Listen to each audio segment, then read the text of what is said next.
Les ferries peuvent-ils être alimentés à l'hydrogène quand les conditions en mer sont difficiles?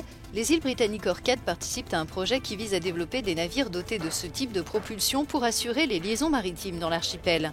David Ebert coordonne l'initiative, il en connaît bien les avantages, mais a aussi conscience des défis à relever.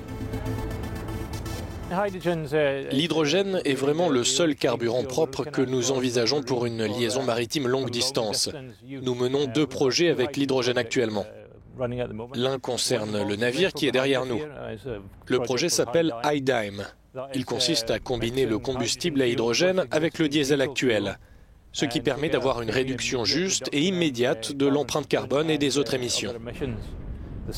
Notre deuxième projet, c'est iSeas 3. C'est un navire propulsé à 100% par une pile à combustible à hydrogène, donc totalement propre, qui remplacera le premier. Le premier ferry nous servira de modèle de base pour concevoir le deuxième.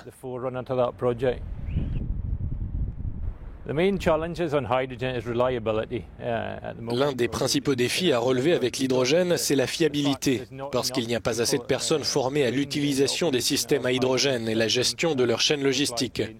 Il nous faut un système qui nous garantit un service de ferry fiable. Il faut respecter les horaires. Il y a un départ toutes les 15 à 20 minutes. Le moindre problème se traduit par des délais d'attente pour les usagers et c'est inacceptable. Donc le plus grand défi pour nous, c'est de mettre en place ces systèmes à hydrogène et de les rendre fiables, sûrs et satisfaisants pour le public.